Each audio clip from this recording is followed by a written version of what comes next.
Chapter 3. Close Encounter of the Academic Kind. Marcus was met by a disappointingly average academic office decorated with large oriental rugs, overstuffed leather sofas, and antique tables crowned with colorful Tiffany lamps. Tall frosted glass windows lined the western wall, and the tart scent of lemon wood polish permeated the air. An enormous mahogany desk, like the surrounding shelves, was overflowing with books. Despite everything having a rich golden hue, it felt welcoming. The room was empty of people or aliens. Beyond the sofas was a massive black door. Compared to the rest of the room's decor, it didn't seem to match. Whenever Marcus encountered something this out of place, he'd involuntarily sing a song line from Sesame Street. One of these things is not like the others. He hummed as he crept toward the door. He could see it consisted of two distinct parts, a wide-arched frame built from tiny honeycombs, and a pitch-black material where an entry should be. There was no handle. When he pushed on the solid surface, his hands slid away like they'd glided across ice before colliding into the soft, pliable frame. "Welcome, Marcus," a booming voice said. Marcus felt like his heart might burst from shock. The Federation researcher was standing beyond the couches. "I'm Brad. Nice to meet you." Marcus stood frozen in place. "Wanna sit?" Brad gestured toward the overstuffed seats. Marcus remained unmoved. Brad closed the gap between them. Getting so close, Marcus could taste the shadow's breath. "Are you okay?" Brad stared him square in the eyes. Marcus could only nod. "Are you high right now?" Brad whispered. No, I'm sorry, I'm nervous." Marcus was starstruck by the fact that Brad was an actual star person. He cleared his throat. Where should I sit?" "Wherever looks comfortable. And relax, I was trying to lighten the mood." Brad came alive with laughter, sitting on one of the couches. "This isn't the Olympics, so doping won't disqualify you. Come take a load off. Did you just come from class?" "Yes." Marcus felt accomplished for answering so decisively as he sat opposite Brad. He was finally calm enough to assess the situation. Brad looked normal. He was a few inches under 6 feet with a dad bod. He appeared to be in his early 40s, was balding, and wore thick black-framed glasses that magnified his gray eyes. He sported a big smile, and as Marcus could tell, he had a dry sense of humor. Brad held a leather-bound notebook emblazoned with the Federation's blue and gold logo featuring a bird of war in profile with wings extended. It looked Roman, Marcus thought. "How rude of me. Do you want anything to drink?" Brad asked. "We've got every type of water under the sun, or milk, Mountain Dew, grab juice." Marcus knew the reference from an episode of The Simpsons, but was so shocked a shadow would say something like that he didn't respond. "Not a Simpsons fan? Was that before your time?" "I thought that's what you were referring to. Yes, I'm a fan. This is so weird." Marcus was losing his cool again. "May I ask you something?" Brad laughed. "Of course, anything. Just stop talking to me like I'm your superior, or this meeting will be short and boring. What's your question?" "Do you have a last name?" "Nope, just Brad, like Madonna or Beyoncé." "Why are you wearing a white lab coat?" "Now that's an interesting question." Brad leaned forward. "The simple answer is it's comfortable, versatile, and I make it look good. But the real answer is I'm signaling my quality and trustworthiness through something you already associate with those things." "A doctor's lab coat?" "Exactly. You know, nobody has ever asked me that question before." "Enough about me, we're here to talk about you. What do you think about me?" "You're, an alien?" Marcus felt strange hearing himself say the word out loud. Brad grinned from ear to ear. "Yes. Yes, I am. I won't make any ET jokes, so don't ask unless you're tipping. Then I accept all major credit cards in crypto." Marcus was baffled by such an extraordinary event happening in such an ordinary way. He was raised on movies where aliens were larger than life, fearless, and intimidating. Brad was none of these. "So, tell me about yourself. I'm dying to know everything about you," Brad probed. "I'm 19. I grew up in Utah, but I'm not Mormon. This is my second semester as a sophomore. You're in Bill's fact class, right?" "I am. You know Bill?" "We go way back." Brad's eyes sparkled. "I assume you're planning to become a praetor with the Federation post-graduation from Bill's class, then?" "That's my hope," Marcus said with a nod. "The idea of being an intermediary for humanity as we integrate into your galactic civilization is incredibly exciting to me. Would you say it's your pothos?" That means deepest desire, right? Yes, Brad confirmed. It's definitely in the top 3 at the moment. Let's back up for a second. What motivates Marcus Adams to wake up every morning? What's the single most important thing in your life right now? Marcus didn't hesitate. My family. Interesting. Who does that include? My brother, Anthony, my girlfriend, Diana, and my best friend, Jordan. We live together. All 4 of you? No, sorry, just me and Jordan. We have a house a few blocks from here. Diana has her own apartment on the other side of campus, up by the hospital, and my brother's house is 30 minutes south of here in Lehigh. I didn't mean to make assumptions, but this is Utah. Brad winked. Tell me about each of them. Jordan's been my best friend since I was 6. He's also in Bill's fact class, but he doesn't want to become a praetor. He's enrolled to keep an eye on me and understand the enemy, as he put it. Anthony is my older brother by 19 years. He runs a data company and isn't married. I started dating Diana during my first semester just before the Federation arrived. You've been dating for 18 months? Marcus knew what Brad was hinting at. It's complicated. Your form's relationships invariably are. Specifically I didn't plan to take things this slow. It's just how this is playing out. Why? I don't know if there's one reason. Things changed after the Federation arrived. Tell me more. To put it in terms you'd understand, our relationship is like a supernova. It started with a passionate, instantaneously explosive moment. It's been nebulous ever since. I think we have a strong enough bond that we'll be pulled back together to recreate something radiant, instead of fading into the cold vacuum of interstellar space.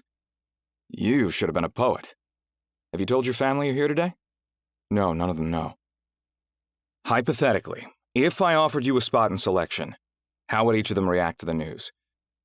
Anthony would be excited for me, for sure. Jordan and Diana think you're the devil, so that'd be a tougher sell. Again, not that you are the devil. I get it, Brad replied. So why are you here? What do you hope to get by joining the cohort? I want to protect my family from being enslaved by the Confederation. I believe I can do that with you through Project Noble. What about the rest of your family, beyond Jordan, Diana, and Anthony? Marcus's stomach sank. He hadn't prepared an answer to this question, and an awkward silence began. A second after uncomfortable second passed, Brad smiled with ease. He clearly knew about Marcus's parents, but wasn't going to be the first to say anything. As of yesterday, Marcus said after a long pause, both of my parents have been dead for a decade. You're an orphan? Yes. Brad's growing smile felt inappropriate. Tell me about them. My father's family was Scottish and English. He can trace his lineage to the Samuel line of the colonial Adams family. My mother was Italian, and both of her parents were immigrants. You're using an awful lot of past tense, Brad replied. Anthony is my only living blood relative. Tell me what your biggest weakness is. Marcus couldn't believe this question came up and cursed himself for not heeding Velia's advice. Need a moment to think it over? Brad asked. I've had a hard time controlling my emotions, mostly when I was younger. Which ones? That's a pretty broad list. Marcus rubbed the outline of his lucky coin through the pocket of his pants. Anger to the point of blinding rage. I saw a few therapists before I learned it was all stemming from a fear of losing the people closest to me, especially my immediate family. Because of your parents? One of the earliest memories I have is my maternal grandmother's wake. It got worse after a cluster of deaths among the kids from my school, but it went off the rails after my parents died. But you've learned to control it. I don't slip into a debilitating depression like I used to. The therapists called it learned helplessness. I feel like I've overcome that part, Marcus said confidently. Is that why you carry a memento mori coin everywhere you go? Marcus was shocked by Brad's insider knowledge. Before he could answer, the Federation researcher responded, Denim isn't a barrier to my vision. I gave you an ocular pat-down and clocked it in your pocket before you sat down. Marcus retrieved it. My final therapist gave it to me. He taught me about stoicism in these coins. I'm a stoic at heart myself. That's a significant part of their tradition. Brad took his glasses off and rubbed the bridge of his nose before placing them back on his face. Marcus, my man, I'm officially offering you a position in selection. Marcus was overflowing with enthusiasm when Brad cut him down. Before you answer, you need to be clear about what this means, so listen carefully. Once you accept the position in selection, you'll begin a series of social experiments called sequences. The cohort nicknamed this Subsumption. Everything your five senses tell you will lead you to the false conclusion that it's real. In some sequences, you'll be yourself. Marcus Adams, the devastatingly handsome fact student orphan. In others, you'll be a completely different person. The needs of the experiment will determine your identity. Every sequence will test you mentally, physically, and emotionally. You'll never be hurt or harmed in any real way. And when it's over, you'll wake up feeling like you took a nap, with no memory of what took place. The data collected during these experiments will be the sole property of the Federation. What's the point of your research? I'm focused on big ideas, like how your form makes choices, the effects of fear and joy, or the acceptance of failure. Stuff like that. Your data, along with the rest of the cohorts, will be used in Project Noble to understand your form as we integrate worlds. It's incredibly important work. How often will I have to do a sequence? During selection, it'll be every day, including the weekend. If you miss a session for any reason, you'll be unceremoniously canned. But selection is more than sequences. Throughout all of this, you have to keep up with the rest of your life. Family, school, being a model citizen, all of it. Okay, Marcus replied, echoing his earlier enthusiasm. If you survive selection, then you can join the cohort and determine your own schedule. How often do the other cohort members do sequences? And how many of them are there? There are 11 active members. 7 others have been redacted. What does redacted mean? They quit, and for the record, the rumor we ate them is false. Brad smirked. On average, the active members are here a couple of times a week, and some come every day. But until you're through selection, you'll have no overlap with them in the lab. It'll just be you and me. Is this a lifetime commitment? You're asking me to predict the future? Brad's eyes widened. That depends on you. This is all voluntary. You can redact yourself at any time for any reason. And we don't expect you to work for free. Each cohort member receives their quota of tech in exchange for the time they log in the lab. Marcus had never used tech. However, he had a general sense of what it was. A one-way version of the Federation's cloaking technology that let users manipulate their perceptions but not those of others. Although it was literally honeycomb-shaped, tech was a figurative black box, the size of a postage stamp and just as thin. It never had to be charged, made no noise, and had no wires. It was lighter than paper, equally pliable, and completely indestructible. Users wore tech like a nicotine patch. It turned on when you thought about wanting to use it and turned itself off when you were done. Even though no one knew how tech worked, no one cared. It did what they desired before they had to ask, which is why it had become one of the most high-demand products in the world. What do people use tech for? Marcus asked. There are 2 primary buckets of utilization if you want a simplifying metaphor, Brad replied. The first bucket holds all the tech features related to Sims. Those are fake worlds, right? Sort of. Sims are micro-worlds the user explores in the same detail as their daily life. They're a simpler version of the immersive experience technology used in the lab for sequences, but your form makes the Sims for either personal or mass consumption. How?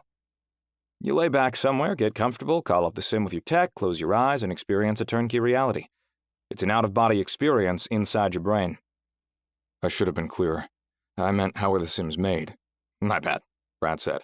Tech can record your life in real time to create a Sim. A process your form calls netting, which makes it the ultimate memento since you can relive an experience in perfect detail.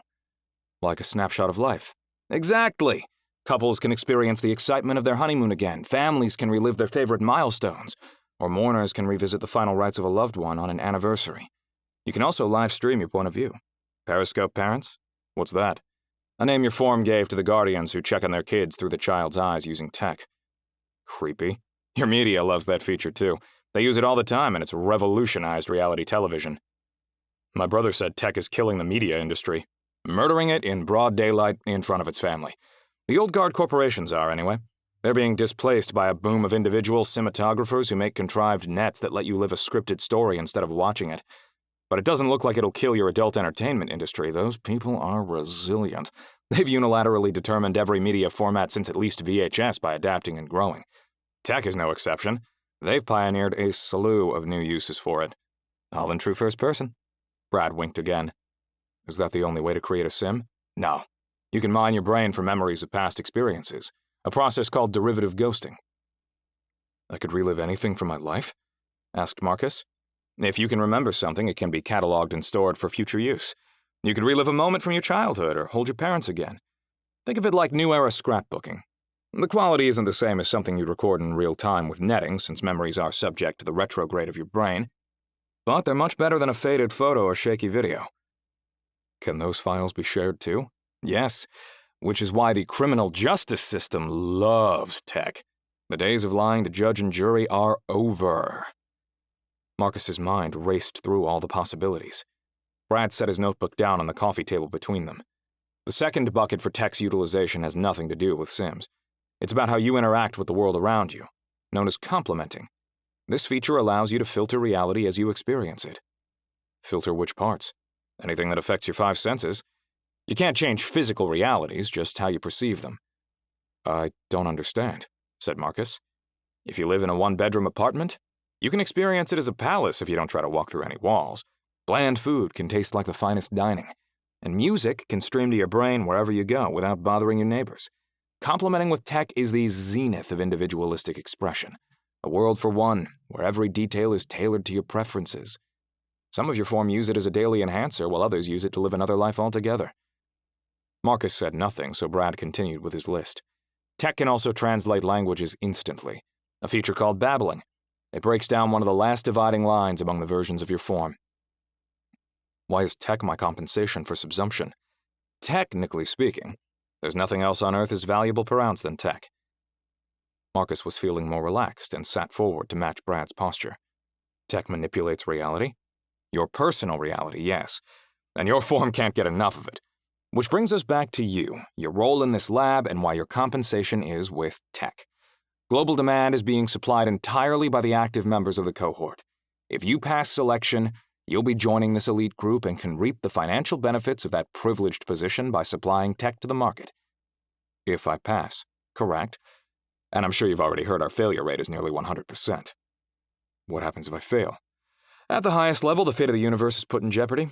But on a more personal level, you'll sink your form's chance at integration, leaving them vulnerable to the Confederation. You came here because you want to stop that from happening, and you're wise for it. One way or another, war is coming. The better we understand you as a representative of your form, the more we can help you protect yourselves from the jaws of Confederation wolves. Why do you care? Marcus asked. What's in it for the Federation? That's a cynical question, Pratt scoffed. In a word, the fate of the universe hinges on your form. What you do will determine whether we all survive. Marcus paused. When will the war take place? I wish I knew. Things are in motion, so soon. The Confederation has amassed forces near Proxima Centauri and can travel nearly the speed of light. They're only ever 5 years away. 5 years is a long time, Marcus replied. In universal terms, it's less than the blink of an eye. Time is not on our side. Integration with the Federation involves 3 distinct milestones. M1, the first and most important, will be reached when I complete my work and fully understand your form. Your form will reach M2 once Earth is transitioned socially, economically, and politically to a full member of the Federation. And M3 will be reached when your form's battle readiness is deemed sufficient to face the Confederation. That's substantial ground to cover in 5 years, assuming they start their journey tomorrow. From Proxima Centauri? Correct, Brad replied. Is their home planet in that system? No, they occupy 2 planets in the Vega system. Vega? Asimov and Sagan were prophets. Brad chuckled before getting serious again. The Confederation also has a special forces unit called the Black Star Hunters, based on the Sirius system. Where did the Confederation come from? Brad fiddled with the lapels of his lab coat. They were part of the Federation, until the schism. What's that? A separation that's proven to be irreparable so far. Marcus slumped back into his seat. I realize this is like drinking from a fire hose. But there's one last point to discuss. I don't expect you to keep the details about what you do at the lab secret. But for your protection, you should limit it to those you can trust. There are plenty of people who don't like the Federation or the work we're doing. You don't want to become a lightning rod for their irrational animus. The Coalition, among others. Making it into the cohort is like winning the lottery. You can't begin to anticipate who will emerge to get something from you if they knew. What stops people from camping out across the street and watching who comes and goes? The Pomerium. It's an extension of our cloaking technology. Any would-be paparazzi only see a boring old building, meaning you can circle it with immunity from prying eyes. Brad smiled larger than usual. So, there's my disclosure. Take a walk and think about it. If you want to start selection, be here tonight at 8 o'clock and we'll jam. Marcus was ready. This was what he wanted. He started to commit on the spot, but Brad stopped him. Take some time and pull a Ben Franklin on this decision. Money? Benjamin Franklin developed a method for listing the pros and cons when weighing any decision, an idea he got from the philosopher Plato. If it worked for them, it could work for you. You need to fully understand this choice because no one else can make it for you. You're alone in this. Brad stood up and extended his hand. It was nice to meet you, Marcus. Thanks for stopping by.